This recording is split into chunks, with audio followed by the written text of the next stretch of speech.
Welcome back to Laptops and Drinks. Woo! I'm Sharon. I'm Shads. I'm Davina. And I'm Anne-Marie. And please do not forget to follow us on all social media platforms, especially YouTube. If you like what you see, please like and follow. Yeah. So, what are we drinking today? Anne-Marie. Oh, straight over to me. So, Sharon had to give me eye contact there. She's coming over here. You know what I mean? the fact that I can, represent two islands, Barbados and St. Lucia. But today I'm having, from Barbados, a Banks beer. So that's what they drink in Barbados. It's a lager. So, just kind of nice and refreshing. And, it's nice. Just have something different. And maybe should I just, our episode today is also in celebration of Black History Month. Yes. Yeah. So we thought we would just kind of show some representation. We've got Barbados, St. Lucian flag and some of the drinks. No Jamaican flag, but there's enough energy. Are we going to take that, Davina? Absolutely Look, we gave not. you the table, man. Okay, I'll take the table. We gave you the table. Davina, what are you drinking? I am not repping my island directly today, but this is a Caribbean drink. It's a Guinness punch. Oh, nice. Long time. Yeah, there you go. Well, See, I didn't all the really want to Caribbean say islands. that. Yeah, Yeah, Caribbean. they all Caribbean. drink. Yes, Nice and Guinness punch. refreshing. Shads? Well, I'm representing my co-host. So, see, like I'm bigging up St. Lucia today in honour of a year ago being in St. Lucia and loving it. So just wanted to bring back the vibe. So I've got a latte with a little sprinkle of spiced chairmans. Yeah. So a little Irish coffee going on here. Oh, very nice. And guess what I'm drinking? Rum punch. Never. Wow. Yes, that's it. Let's see what happens after the I episode. know, right? I'm drinking some rum punch. It's my birthday month, and been able to had some rum punch over the last weekend, and there's still some more, and it's going. I thought, you know what? The next couple of episodes, I'm on the rum punch. Love to hear that. How many Wow. episodes have we got to before I've actually had alcohol? Is this This is the first time. one? It's I the think first- this is I was going to first say it's the time. first Yeah, one yeah. first time. Yeah. It's true. How many episodes? Well, At well, least this- over 15. I Yeah, think. yeah. Yeah. So if I go quiet, You know what because time I'm it definitely is. not going to get louder, it'll be quiet. It will be because of this. It's the opposite effect. Yeah. Okay, so you got a game for us. Yes. Oh, this is different, isn't it? It's I me know. today. Yes. Okay. Anne-Marie. So we've got some questions as it's Black History Month. So the first question is, I was the first black woman elected to the US Congress and the first to run the president from a major party. So I've got A, B, C, or D. Okay. So A is Kamala Harris, B, Shirley Chisholm, C, Angela Davies, or D, Condoleezza Rice. So the first black woman elected to the US Congress and the first to run for president from a major party. See, I was going to say initially Condoleezza Rice, but She didn't run for she president. didn't run for presidency. So So, it's Kamala, A. is it Kamala? I think it's Kamala Harris. Yeah. Well, I've got Shirley Chisholm. Oh. Did she run for president? See, That's what Google said. Because I was like, as soon as you said that, I was like, B. But I thought, I wasn't sure she did run for president. But I didn't realise she had. So, next question. Who was the first black woman elected to the British Parliament? So we have A, Diane Abbott, B, Baroness Doreen Lawrence, C, Floella Benjamin, D, Claudia Jones. A. That's right. Yeah. Elected in 1987, she became the first black woman MP in the UK. Big up, Diane. Big up. Yeah, no. for Stop giving her a hard each and every time, time. Big up. Yes. Next one. I was a British nurse and businesswoman who cared for soldiers during the Crimean War, often overlooked in history books. A, Mary Seacole. B, Florence Nightingale. C, Claudia Jones. Or D, Olive Morris, sorry. A. Mary Seacole, yes. The next question. I'm enjoying this. so we were getting it right. Right. Which British civil rights activist founded the West Indian Gazette and helped launch the Notting Hill Carnival? A, Olive Morris. B, Claudia Jones. C, Paul Stevenson. Or D, Mary Prince. So can you read the question again? Which British civil rights activist founded the West Indian Gazette and helped launch the Notting Hill Carnival? Okay. Go ahead. And what's A. Olive Morris. B. Claudia Jones. C. Paul Stevenson. Or D. Mary Prince. Is it A or C? I think it's with a male. That's why I'm saying that. I went B or C. I think it's a man. It's not it wasn't a woman. Claudia Jones or Paul Stevenson. What's the consensus? I think it's A or C. That's what I think. Who's C? Paul Stevenson. And you went with A or C. Let's go. No, B or C I went with. Let's go with C. Maybe then. C then. C. It's B. Claudia Jones. Oh, you was right, Serena. I thought it was a man, you know. Okay. I broke the colour barrier in Major League Baseball in 1947. A. Hank Aaron. B. Jackie Robinson. C. Jesse Owens. Or D. Muhammad Ali. Oh, What sport, sorry? Baseball. So who was B? B was Jackie Robinson. I think it was B, wasn't it? And who's C? Jesse Owens. No, I think it was I B. have no idea. Not Jesse You're Owens. right, Sharon. Yeah, Yeah. we were just Jackie having a Robinson. conversation with my son about this recently. Really? Yeah. I would never Yeah, I know had the no answer idea. to that question. Okay, the next question. Who was the first black British athlete to win an Olympic gold medal? A. Mo Farah. B. Tessa Sanderson. C. Linford Christie. Or D. Daley Thompson. Oh, D. The Was it- first so what was black- it? The first black British athlete to win an Olympic gold medal. I think it was Daly, wasn't it? It's either Daly or Christie. Christy. Daly was One of the years two. Yeah, one of before. the two. And that's what he's known for, isn't it? Otherwise, he's got no. But were they the first? Yeah, that's the Yeah. thing. So who was we? So say the names again. Mo Farah, Nah, not Mo. Nah. Tessa Sanderson, nah. I Linford think- Christie, or Daley Thompson. I think Linford Christie, only because that's as far back as I remember. It's Linford. But in terms of Daily, is he I think older? He's older. Daley is older. Oh, is he older? I So maybe think- it's him then. I mean, he must have won something. Otherwise, All right, we'll go with yeah, D. and Anne-Marie's giving nothing. She's just Anne-Marie's looking at us like, I love this, the quiz Yeah, master. yeah. I don't know. Who do you think? I think Daly. I think Daily. Let's go Daly. D. I mean, I Let's- think Christie won something as Yeah, well. he but it's did. just about who did first. First. I think Daly. Tessa Sanderson. Oh! She won gold in javelin Wow. in 1984 Olympics. Wow. When did Daly See, I then? wasn't even born. That's why I Have you didn't got the know. rest of those? You know? Do you have the dates? No, I don't know the rest of them. So the 80s. The 80s. I knew Tessa Sanderson was about that time, but I just didn't know if they came even before that. Yeah. Imagine that. That's a black woman. We didn't even know that. No. Well, And now we do. now we you do, know. and our Yeah, yeah. listeners do too. Yes. Yeah. Okay, so Oh, there's more. Yeah. yeah. Do you see the power of like? like it. It's, I'm enjoying there's something about like having the questions and like asking knowing me, the like, answers. You get to embody Sharon. I now. know, I am. I'm enjoying this. Okay, who am I? I was born in Trinidad and moved to the UK as a child during the Windrush era.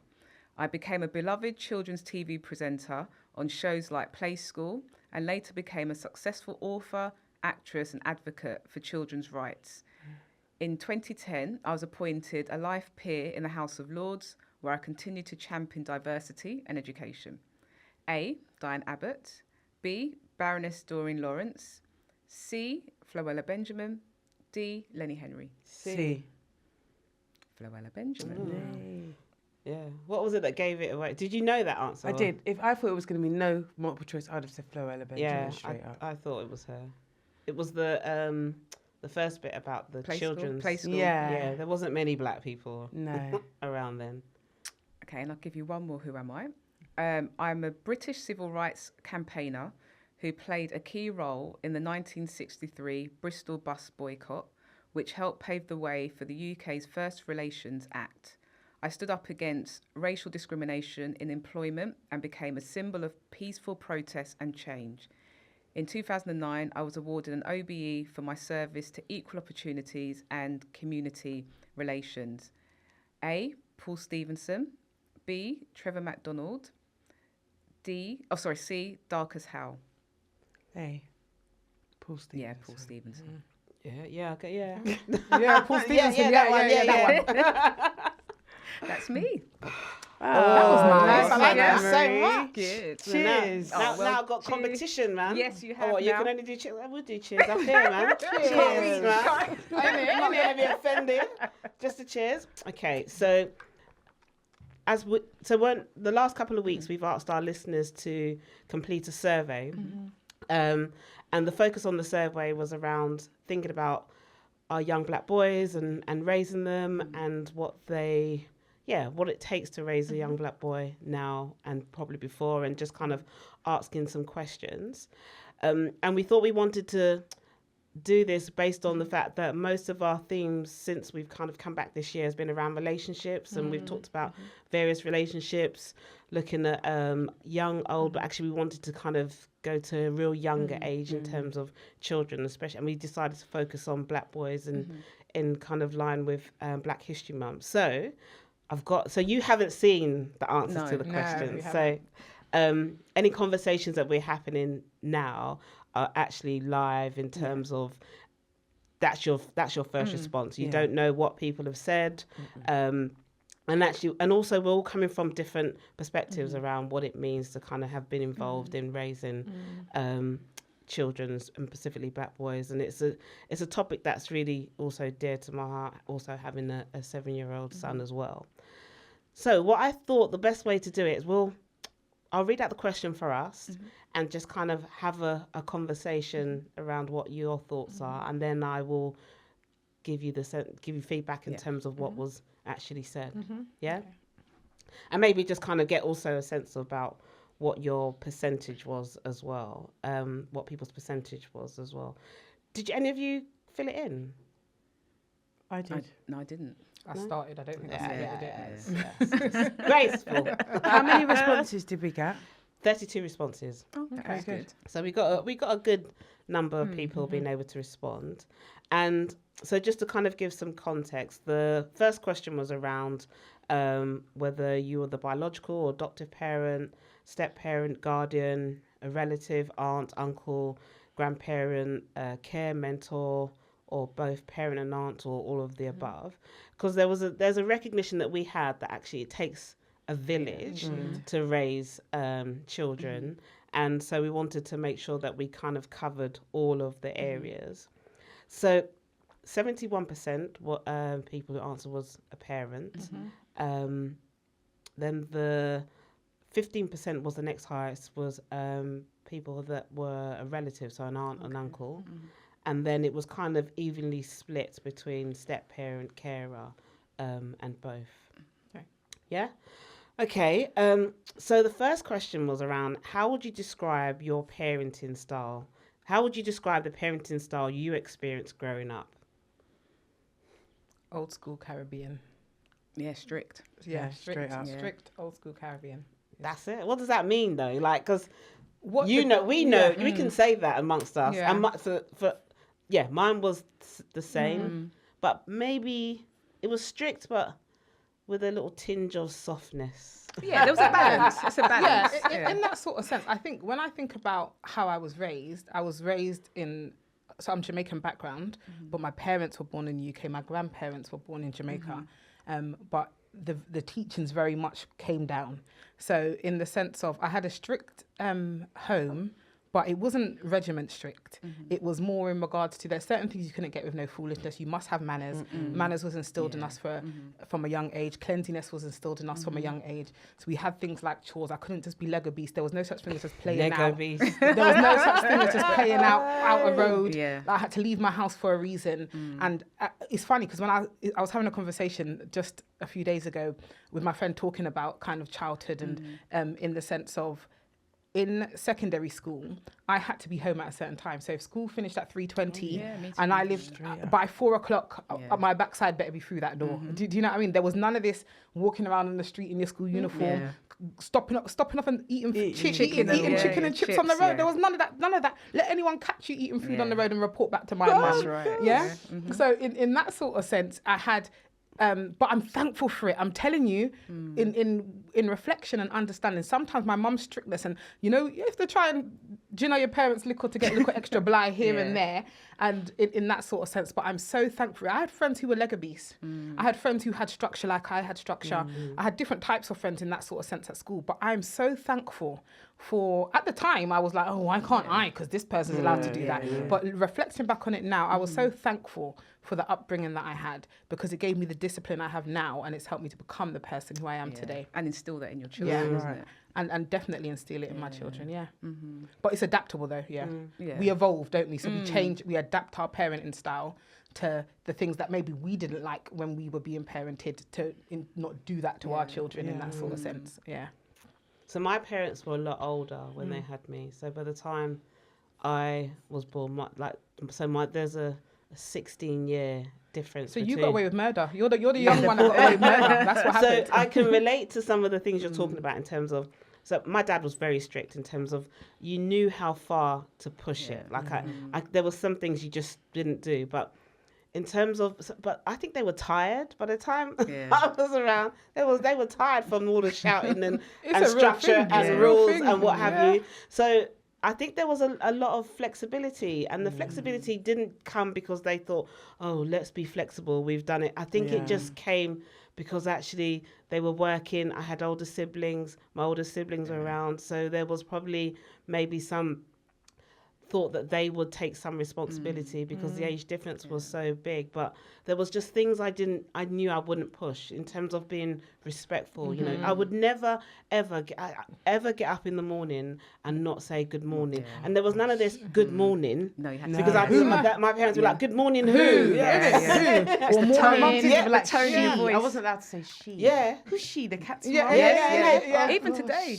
I couldn't say that. It was you had to like name people, and everybody was an auntie and uncle, really, or you maybe Mr. and Mrs. But you weren't just gonna be like, you couldn't just walk in and be like, hi. Call someone by their first name. Hi who? No. Or you get the side eye look. Or you get dragged. Who's hi? Good knocking evening. your head. You come in the house. Good evening. So there was just some things you just didn't know. I didn't push it really, but in terms of like so they had this kind of sense of, you know, children shouldn't be involved in adult conversation. So if there was any adult conversation happening, out you go, downstairs.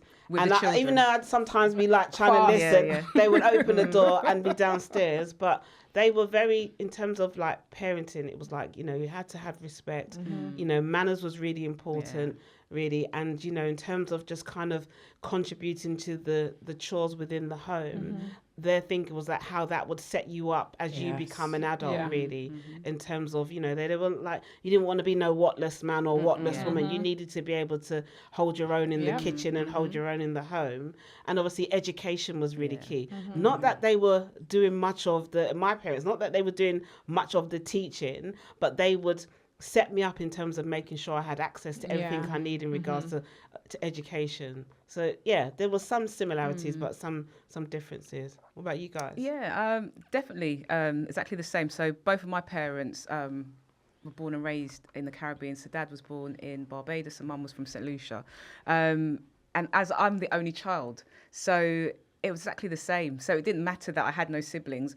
My mum was very strict. My dad was a bit more lenient, but he was quiet. So he was one of, he was a parent that doesn't have, man of many few words, but I knew not to push it. And I knew not to say certain things, you know, not to get into trouble. But exactly the same thing, you know, growing up, it was very much about having respect, you know, the discipline. I remember going to high school, coming home, like you, Shads, I knew I had to be home at a set time because I had to cook. I had to start the dinner before my parents came home. If I was on the road and dinner's not If you forgot to take the meat out the freezer, can you imagine? After you was told don't to do take the meat out rice the or freezer, don't put the meat in the oven. And they're wanting to come home for dinner. And I haven't started it. You wouldn't see me at school the next day, would it? So I knew, you know, like what you were both saying, I knew what my role and my chores were. And I knew not to deviate from that. And also as well, there was no technology, there was no phones. But I knew I had to be home. It's like, you know, like there's like this tracker. I was like, I knew. don't let me come home late. Did you used to have the phone that used to do the ring The round? dial. Yeah. And my mum and dad, they used to look at, because my sister always But used there to be was on the still a way, phone. wasn't But there was a way you could get around the lock. My grandma had it. Yeah. Oh, man. Davina? Yeah, same. I'm listening to all of you, and everything you said resonates. That real sense of community. I remember being a child on a bus, not far from home, but the fear of me being caught saying or doing anything wrong kept me straight. Yeah. Because I was Yeah. like, Yeah. if anybody says to my mum that they saw Yeah. me Yeah. on the road doing what? Yeah. No, that is how, and as a result, because of how we were growing up, especially with the manners and the respect thing, we were greeting elders on the bus who we didn't know. Yeah. We would give up a seat. We would do things almost because it almost felt like you were connected and it would get back round. And that would be totally unacceptable. No, Yeah. it did get back round. Like when you think about, I remember a time when I was at the top of my road, and these are the days when you had the buses you could jump on and off the back. Yeah. And I was at the top of my road and I was talking to the conductor, and he was a young black guy. But it was just a general, because I'd see him all the time. So it was just a general conversation. By the time I walked 500 meters down the road, why is my mum telling me what man was I chatting to? Oh, no. At the bus stop. Someone had gone past on another bus, and my mum had seen, I know who it was, you know. I know who it was. But She knows who you are. But do you see what I'm saying? In that sort of sense, people would know. And my parents used to always say, there's people who know you and you don't know them. Yeah. There's people who would know your parents, and but they would know who you are. You would have no idea. So that alone kept me in line. kept I us think when in people check. doing foolishness on the school bus, I was not me. I was sitting down, being polite, doing the right thing. I think one of the things for me was that we didn't live in a community of like Caribbean where we lived. There wasn't a community of Caribbean people. So there was no one to kind of, ring and call my mum and dad. But what was the community was the street that I lived on, like in terms of everybody knowing everybody. I could climb over my next door neighbour's fence. I was never allowed to sit on my wall outside their house. I remember that. Yeah. You can't sit. Yeah. Like I'd be sitting. I remember I used to be sometimes sitting on there, and I would see my dad's car turning around the corner. I'm like, I'm going now. I'm like, I'm going now. Bye. So those sorts of things, but it wasn't like a community. So I never worried about someone kind of ringing up and snitching or saying, "Oh, I just seen Sharon down this place." So that was. I'm glad I didn't have that, because I would have been called. They would have been calling a lot. Okay, so. In terms of like the questions, so we had 32 responses, and the questions were around being strict and disciplined, nurturing and supportive, a mix of both, detached, limited involvement, or strict parental responsibility. What do you think was the highest, and what was it the highest of? I think strict was probably the highest. No. Oh, it wasn't? Yeah. So, which is interesting. A mix of both? Yeah. Because we don't know the age. I think probably a mix of both, because although I said all the strictness that did happen, there was so much joy and love. Yeah. There was so much love and so much joy and so much good experiences that I can say. So they're your parent, and I got the sense of the strictness was for your own safety, it was for your own protection. Yeah. Do you know what I mean? Yeah.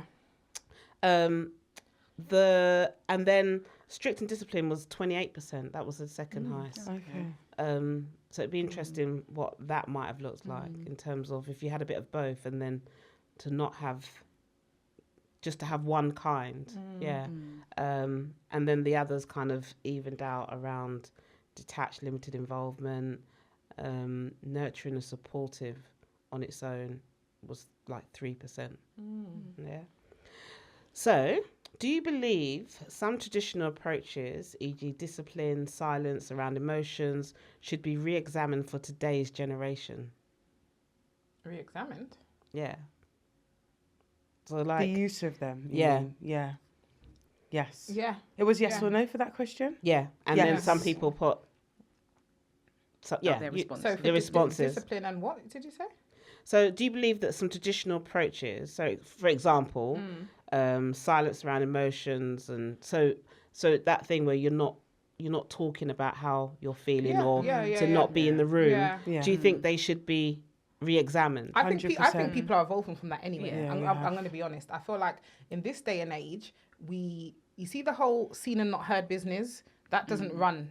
Well, I know that don't run in my house in that sort of sense. It was so old school, and it's funny even like seeing my mum now and how she's as a grandma and how she is adapted her way of thinking compared to when I was a child, in that sort of sense of the word. So there's nothing that my child can't say to me, and I use it as a tool to help them to be able to communicate and also have an argument to why. So you can, I don't like that, that's okay, but why? So they can express themselves and have that sort of communications.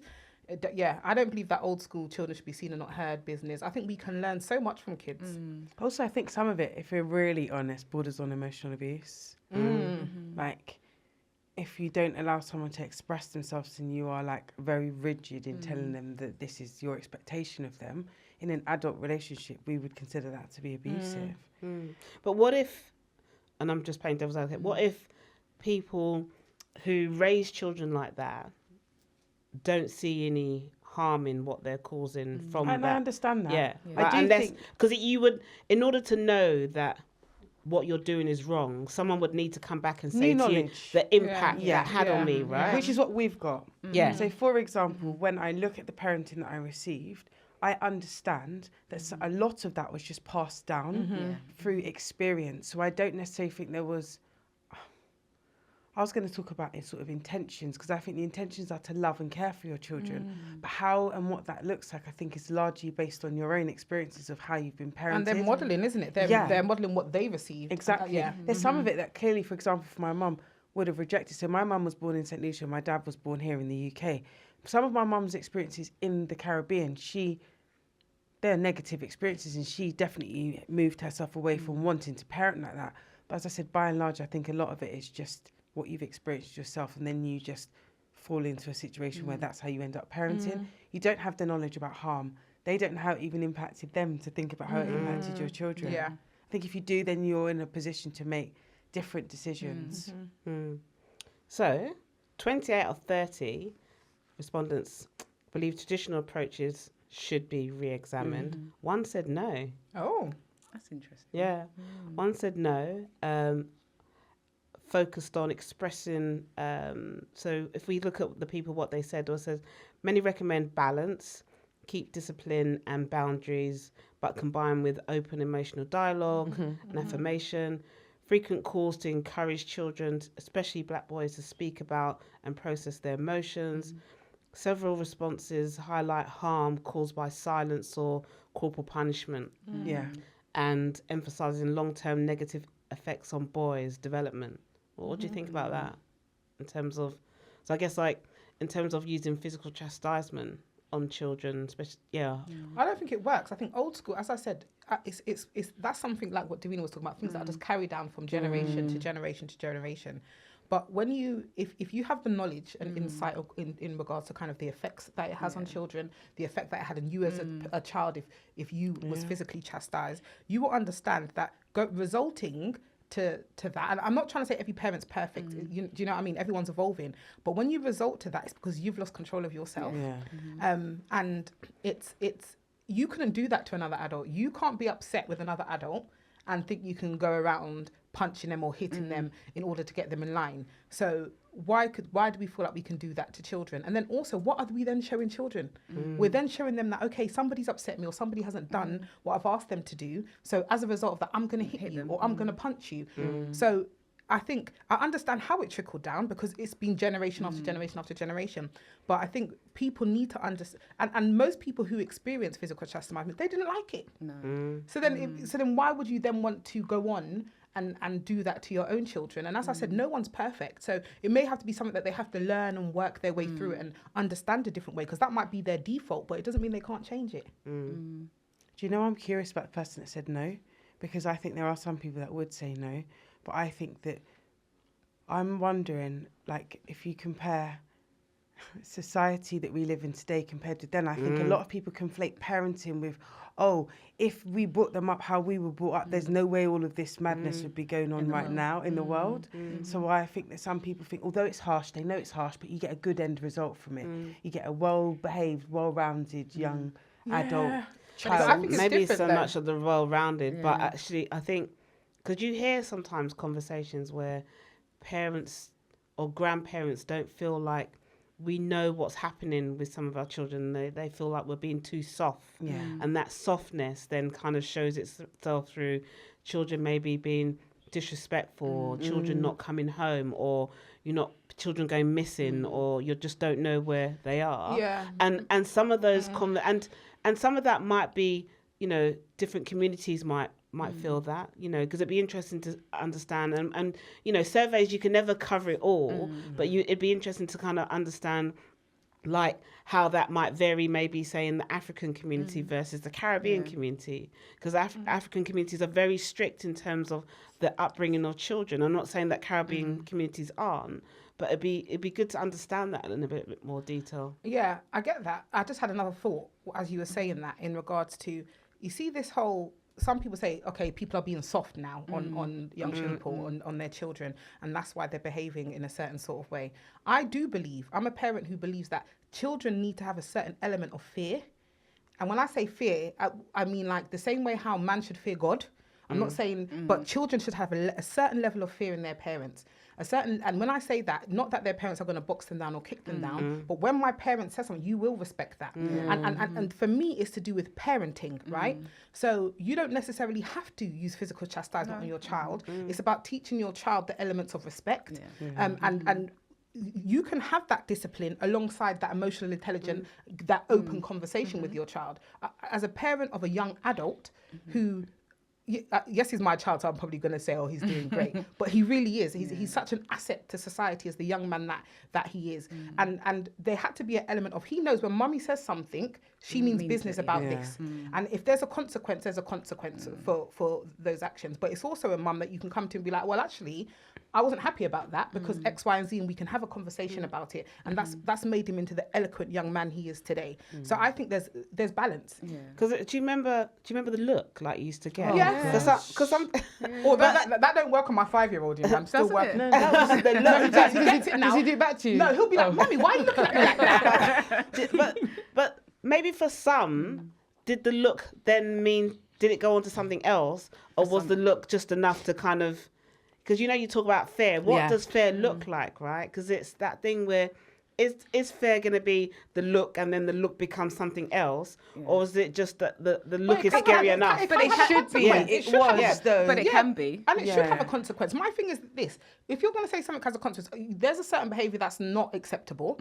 And I'm saying to you, you can't do that or have that behaviour, and you don't follow that behaviour. It's funny, I said to my son the other day, what happens when mummy's upset or you've done something? He'll be like, oh gosh, you made me go to my room. Now, it doesn't mean you have to then use physical chastisement on your child. You can have a different way of parenting where you're going to say, well, if the thing that you wanted to do, you're not going to be able to do that no more because, and this is a consequence of your actions. But some parents don't do they? So when the look could be, wait till you get home. Wait till you get home. I'm going to bust your ass. That's right. But for some, it could be what you said. But for the child, they don't know. Depending on their parent and how they were parented, they would know. They'll have a level of, well, is my parent going to be physically chastising me when I get home? Or is it going to be what you did? It's going to be another form of discipline. I send you up to your room. It's that balance, but it's whether or not the child knows that. But the child should know. The child who probably is got that. The child would know, isn't it? In the sense of they would know if they're a parent if they're a child who receives physical chastisement, they probably likely think, oh my gosh, I'm in big trouble. This is the consequence of what's going to happen. And the child who. Maybe the unknown. There's children who it's the I get what you're saying. It's kind of like the unknown. It could go either way. It's gonna go here. I just don't know. Yeah, I get and that. especially if you've been rude and they've pulled you up a couple of times, they've given you the look. They've given you the warnings. They've given you the warning. Yeah. They might have given you a little pull whatever it is, and you're still not listening.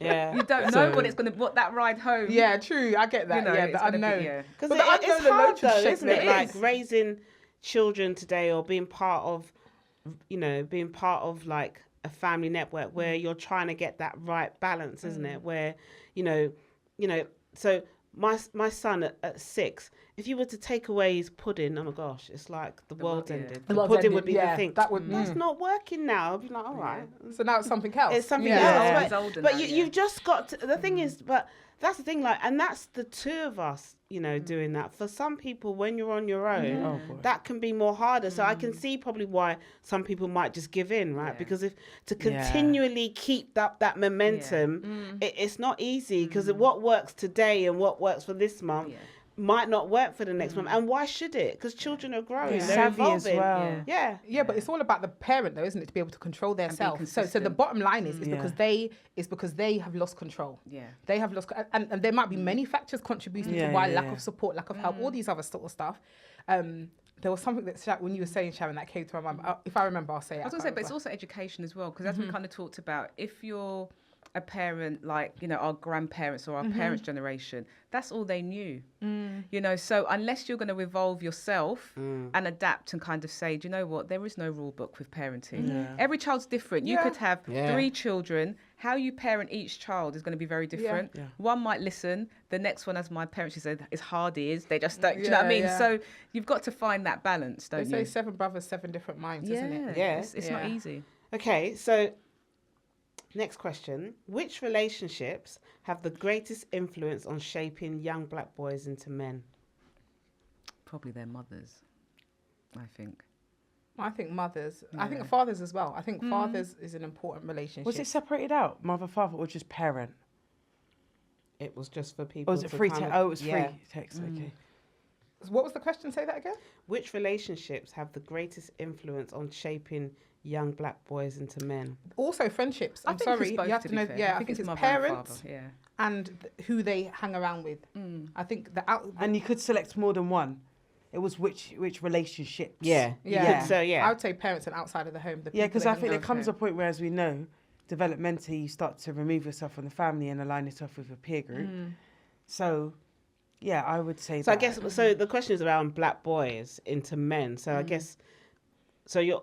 If you're looking at young black boys, Yeah. are you saying that the relationships that they have then will be different as they become, say, maybe adolescents? Yes. Yeah. Okay. So who would if we look at young boys then, who would you think is the biggest influence What for age young? are you talking about? A So young if we boy? look at maybe from 1 to 10. Their parents. Parents. Yeah, their parents. Yeah. Potentially siblings if they've got an older sibling. Oh, that's what I was going to say. Sorry. It just came back to me when we were talking about the last question in regards to parenting. I just wanted to add this point. When people talk about society, like boys today or young people today in society, and they're talking about, oh, if they were parented old Yeah. school where they wouldn't act the way they behave, I think an issue is that a lot of people are not parenting from young. They don't understand that teaching your child is from their baby. The same way how you teach your child to talk, to walk, to eat their food, teaching them please, thank you. The parenting starts from they're a child, and some people forget about it and then they want to try and then implement boundaries when someone's 15. Oh It's no. too late And it's now. too late. Do you know what I mean? Or when it's too late. It's a You journey. Need, so in regards to that relationship and how you raise your child, it starts from their young. Yeah. I remember a Yeah. good example of that. I was working many moons ago when my oldest son was 3, and I remember saying, "Oh, he picks his socks up, he puts one inside the other, he throws it in a dirty basket." Someone at work said, "My son's 13. I have to pick his socks off the floor." Oh no. You see, and it's from how you teach them from they're Yeah. young, and that's how they shall Yeah. grow. So that's what I think it is. I think a lot of people are not starting implementing rules, boundaries, guidance, Yeah. all that sort of things from a young enough age. But yeah, sorry. Yeah, but you know what? I'm gonna finish it there. 'Cause time's up. Okay. we have to do a part 2 then. We have to. Oh, 'cause- definitely. We'll have yeah. to do a Yes. part 2 because there are so many juicy responses to this that we want to talk about, and actually you can't just give it justice in Yeah. the time that we have really. So how about we do a part 2? Yep. Let's do that. We'll finish it there. So bye from me, Sharon. Bye for me, Shads. Bye from me, Davina. And bye for me, Anne-Marie. Bye. Bye, guys.